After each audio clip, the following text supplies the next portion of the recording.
Bonjour tout le monde, on se retrouve encore pour un update lecture. Donc en ce moment je suis dans ma période où je lis beaucoup, donc voilà, donc je fais des vidéos. J'espère que ça vous plaît, sinon tant pis, je vous laisse zapper, parce que moi ça m'éclate. Enfin bref, donc je vais vous présenter 4 livres comme d'habitude, 3 livres qui sont sur ma liseuse et un livre en format papier. Donc le premier livre que j'ai lu, donc du 15 au 16 août, c'est Ne renonce jamais de Sylvain Boileau. Je pense que ça se fait comme ça. C'est un thriller, ça vient de la maison d'édition City. Et donc en petit résumé, en bas il est marqué pour sauver sa fille, elle est prête à tout, à tout. Donc en fait, pour pas trop vous spoiler l'histoire, au début donc on suit une femme qui est séparée de son mari et qui vit donc avec sa petite fille de 5 ans. Elle travaille au niveau des impôts, etc. C'est la directrice d'une agence des impôts. Et un soir, donc il y a une femme qui va venir frapper à sa porte en disant qu'elle a cassé son rétroviseur et qu'elle veut faire un constat. Donc la maman va finir par ouvrir la porte et en fait il s'avère qu'il y avait 3 hommes également qui étaient cachés et ils vont la forcer à les faire rentrer chez elle. Et de là ils vont la menacer, ils vont lui dire qu'il faut qu'elle braque on va dire la banque, enfin là où elle travaille en fait, le service des impôts. Et pour être sûr qu'elle va pas appeler la police et qu'elle va faire ce qu'ils leur demandent, ils vont garder sa fille le temps qu'elle n'a pas donné l'argent. Et donc après, ça va être toute une histoire par rapport à ce braquage, par rapport à sa fille, par rapport au ravisseur. Donc franchement, ne renonce jamais. Il m'a tenu en haleine du début jusqu'à la fin. Je lui ai mis la note de 5 sur 5, ça a été un gros coup de cœur. Et je connaissais pas cet auteur, donc je vais voir si je trouve des autres livres de lui. Mais franchement, super découverte. J'ai adoré. Ensuite, le suivant, c'est... Attendez, que je le retrouve sur la liseuse. Hop, hop, hop. Que je remonte.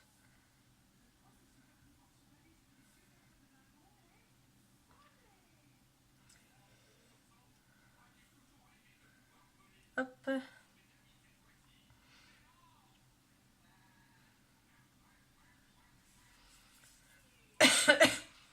Le suivant, c'est Le choix d'une mère de Sinéad Moriarty. Donc je pense que le M en bas, c'est l'édition Milady. Pareil, un gros coup de cœur. Par contre, celui-ci, j'ai pleuré. Mais j'ai pleuré quasiment du début jusqu'à la fin. Voilà. Donc ça faisait très très longtemps que j'avais pas pleuré devant un bouquin. Mon mari s'est moqué de moi, évidemment. Et franchement, juste magnifique. Donc pareil, on va suivre une femme qui se sépare de son mari parce que celui-ci l'a trompée et qui se met en ménage avec donc sa nouvelle compagne. Il a un bébé avec elle et elle se retrouve toute seule à devoir gérer ses 3 enfants de 18, 11 et 8 ans. Donc garçon, fille, garçon. Voilà, dans cet ordre-là. Comme il avait des dettes, elle se retrouve sans logement, donc elle retourne vivre chez son père puisque sa mère est décédée. Donc elle retourne vivre chez son père qui tient un petit café. Donc voilà, elle se dit à 40 ans, je me retrouve chez mon père, etc. Donc déjà, on va dire le livre ne commence pas dans les meilleurs augures. Et ensuite, on découvre que sa petite fille, donc Jess, qui a 12 ans, a une leucémie. Et donc on va suivre le parcours de cette maman, de cette jeune fille, de ses frères, de son père, du grand-père, enfin de tout son entourage par rapport à cette maladie. Et franchement, un livre coup de cœur, un livre coup de poing, je vous le conseille. Euh, si vous avez des personnes qui sont atteintes de leucémie, je ne vous le conseille pas. Voilà, clairement, je pense que... Enfin, c'est pas que je vous conseille pas, c'est que... Enfin, il est très très dur. Franchement, il est très très dur. Mais il est magnifique. Donc c'est ça, il est dur, mais d'un autre côté, il est magnifique. Donc oui et non. Voilà, c'est un peu compliqué de vous dire lisez-le, mais ne le lisez pas. Enfin, voilà, si vous aimez bien ce genre d'histoire, lisez-le. Mais franchement, bon courage, quoi. Voilà. Ensuite, un livre format papier que j'ai acheté. Waouh, j'ai acheté un livre. Oui, ça faisait longtemps que je n'avais pas acheté de bouquin. Donc c'est Ready, c'est Jules, parce qu'il y en a 4 différents. Et donc en fait c'est un livre 35 possibilités, c'est ce qui est marqué derrière. Donc on va suivre Jules qui est un collégien qui est du genre à être dans son coin, etc., qui se fait embêter par ses camarades parce que la maman de Jules donc, est professeure dans le même collège que lui. Et donc bah, ça ne le fait pas d'être fils d'une prof. En plus, c'est un bon élève. Donc voilà, il a un peu la tête de turc, on va dire, du collège. Et en fait, il va aller faire un je sais plus le nom. Un laser game, je vais dire un escape game, mais non, un laser game. Et en fait, il va retrouver donc les camarades qui ont tendance à toujours l'embêter au collège dans ce laser game. Au final, il va y avoir des choses bizarres, il va y avoir des renards avec des yeux verts qui vont commencer à attaquer les joueurs. Et donc, il va devoir se sauver. Et en fait, à chaque... Donc ça, c'est le premier chapitre, donc je vous spoil vraiment quasiment rien. Et en fait, à chaque fin de chapitre, donc par exemple, là, j'ai le premier chapitre qui explique tout ce que je viens de vous dire. Et à la fin du chapitre, donc, on a le choix. Soit de couper par la forêt pour se sauver, soit d'emprunter le sentier entre les champs. Et par rapport au choix qu'on va faire, on va devoir aller à une page. Et en fait, c'est nous qui allons faire les choix de l'histoire et la créer nous-mêmes. Donc en fait, c'est pour ça qu'il marquait 35 possibilités, parce qu'on peut recommencer le livre plusieurs fois et ne pas avoir la même issue. Moi, je l'ai déjà lu 3 ou 4 fois, non un peu plus, 5 fois. Je suis morte 3 fois et j'ai survécu 2 fois. Enfin voilà, donc voilà, il y a plein de façons différentes de le lire. Je trouve le concept très sympa. Ça change de ce qu'on a l'habitude de lire, ça change du roman traditionnel.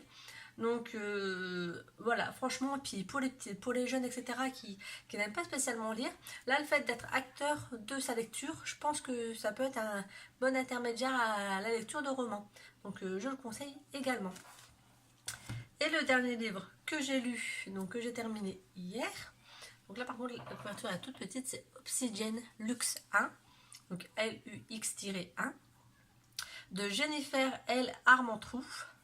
Donc c'est une histoire, donc en fait au début je me suis dit ouais c'est encore une histoire de Twilight avec des vampires, etc. En gros on va suivre une jeune fille qui, donc c'est Kitty, qui vient d'emménager dans une nouvelle ville avec sa mère, et là elle rencontre ses voisins, donc ils ont tous 17 ans évidemment comme d'habitude. Le garçon est un canon et la sœur, qui est sa sœur jumelle, est très gentille, très enthousiaste, et elles vont devenir meilleures amies. Et en fait, le garçon va l'attirer comme la repousser selon... enfin, voilà, il l'attire physiquement, mais de son caractère, il l'agace. Et en fait, je me suis dit, ok, c'est comme Twilight, il va l'agacer, mais elle va se mettre avec, et puis ça va être une histoire d'amour, etc. Ça va encore un truc de vampire, parce qu'il se passe des trucs bizarres, donc elle se dit, ils vont avoir des pouvoirs, etc.